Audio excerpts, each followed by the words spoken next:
Hola, soy Marilu, soy psicóloga y te comparto mis observaciones o reflexiones de la película Intensamente 2. Si aún no la has visto, guarda este video y regresas a él una vez que veas la película. Y si ya lo viste, guárdalo de todas formas porque seguramente te va a servir para reflexionar y aprender algo nuevo. La película va en torno a la etapa de la adolescencia de Riley. En la adolescencia, todos los que ya hemos pasado por ahí vivimos diferentes cambios de todo tipo, físicos, cognitivos, emocionales y sociales. Podemos darnos cuenta en ello a nivel físico. Bueno, Riley crece, enfrenta todo este cambio que implica la sudoración en las axilas, el mal olor. A nivel cognitivo, esta parte de la crisis, ¿no?, de identidad, de quién soy una persona buena o no y demás. A nivel emocional, bueno, esta idea de que todas las emociones están al mando y se viven todas en un mismo tiempo muy breve, en un mismo día, se pasa de la alegría a la tristeza, el enojo y demás. Y a nivel social, bueno, ahí hay mucho de qué hablar. Riley está atravesando, además de los cambios propios que acabo de mencionar, pues un proceso de mudanza, de transición de un lugar a otro. A nivel de lo social hay un cambio en las amistades y aquí es donde se empieza a abordar diferentes puntos que pasan en la adolescencia, como lo es el intentar encajar, el intentar pertenecer a un grupo social. Otro punto importante acá y que algunas personas estaban preguntando por qué la isla de la familia es más pequeña en esta película. Bueno, pues pasa o está relacionado por precisamente la etapa de la adolescencia. En la adolescencia la familia pasa a un segundo término y las amistades a un primer término. Esto es lo más común que sucede en esta etapa. Ahora bien, es importante acá hablar acerca de los pensamientos que todos tenemos, pensamientos que eventualmente se convierten en creencias. Pero ¿cómo es que se da que un pensamiento se forme en un recuerdo? ¿Cómo es ese proceso de cómo se forman los recuerdos? Bueno, hay diferentes etapas o procesos cognitivos que tenemos que vivir: la atención, sensación, percepción, sentimiento e imagen. Así es como se forma un recuerdo. Hay algo que yo observo, le presto atención, me genera cierta sensación, puede ser placentera o lo contrario. Eso me genera también una percepción, lo percibo de cierta manera y me lleva a una sensación placentera o displacentera, y eventualmente se queda una imagen, un recuerdo. Y a raíz de esos pensamientos, esos recuerdos, se forman las creencias, que pueden ser racionales, irracionales, nucleares, centrales, secundarias. Y dependiendo de estas creencias es que se va constituyendo nuestra identidad, entre muchas otras cosas muy importantes.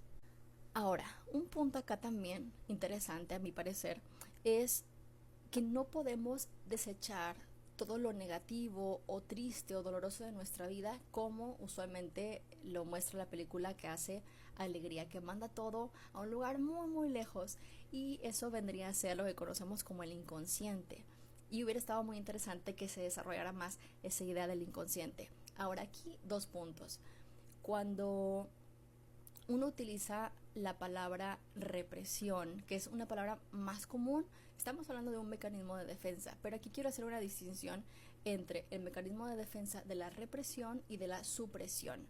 Aunque popularmente es más común que digamos reprimir las emociones, incluso en la película así se maneja, hay una gran diferencia.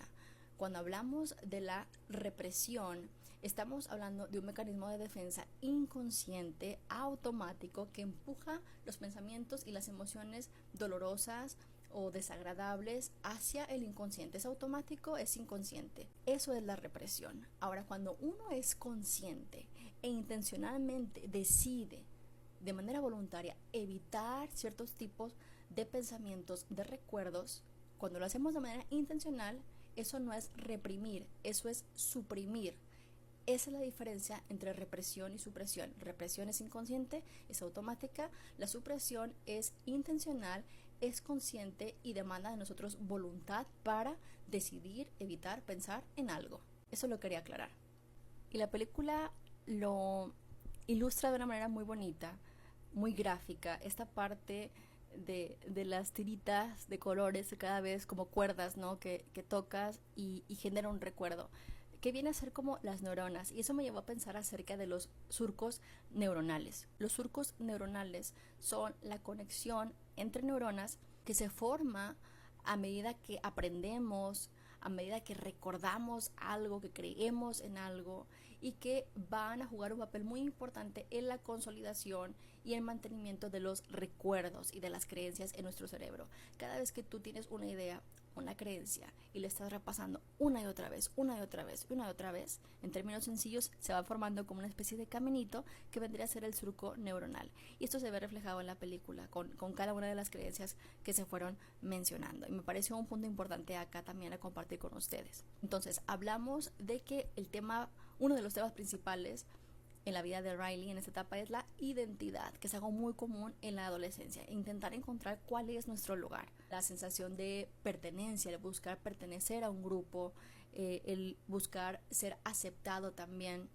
Y aparecen en esta película nuevas emociones y vamos a hablar un poquito acerca de cada una de ellas. Aparece, por ejemplo, la envidia, y la envidia tiene que ver con la mirada, con cómo vemos al otro.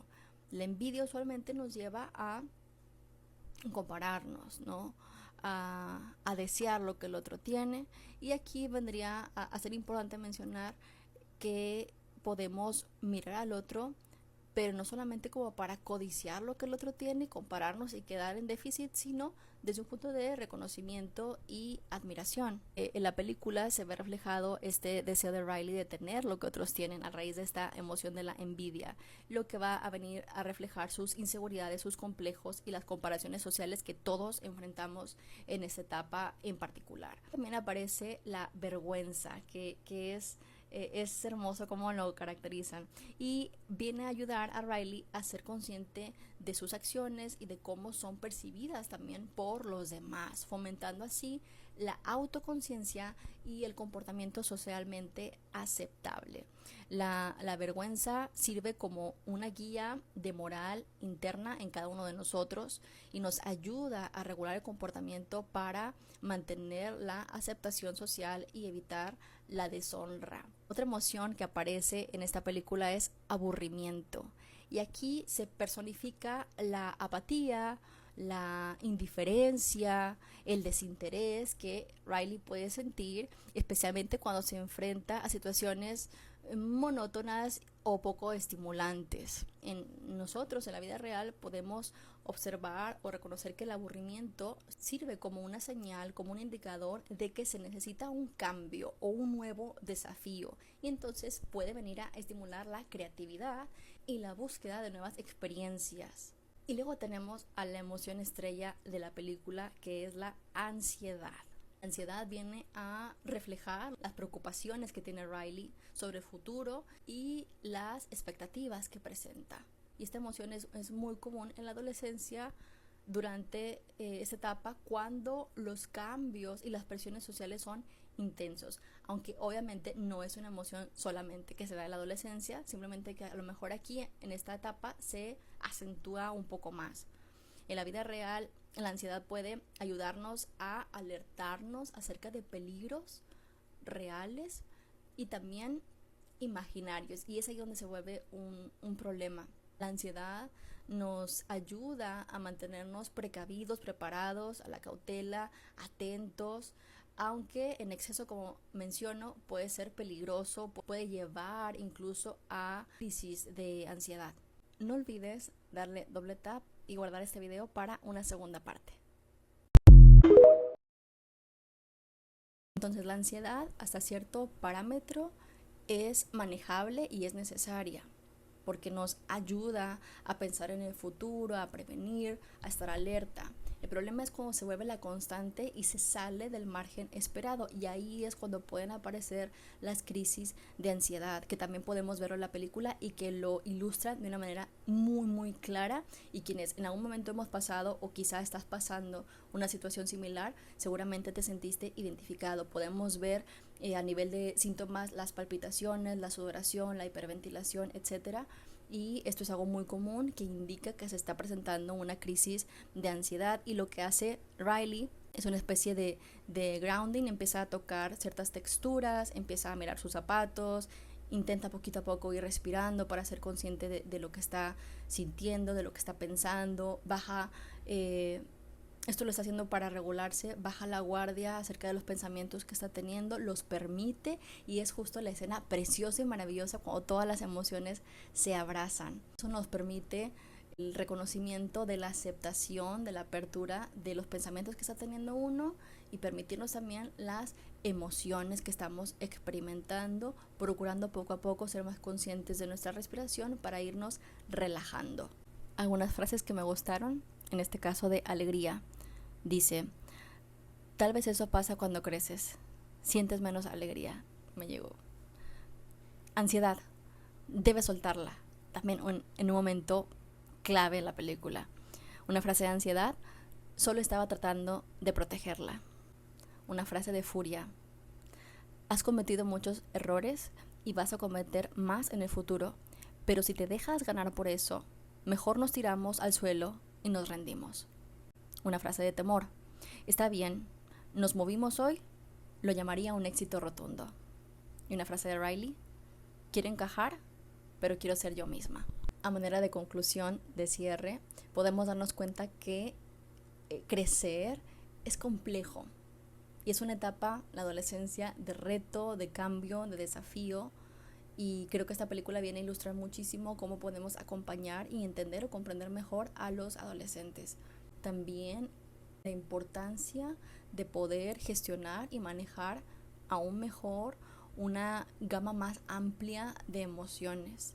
No corramos el riesgo de pensar o creer que nuestras emociones nos dominan. Las emociones vienen a jugar un papel muy importante en nuestras decisiones, pero también es necesario que podamos reconocer que por encima de nuestras emociones contamos también con una voluntad.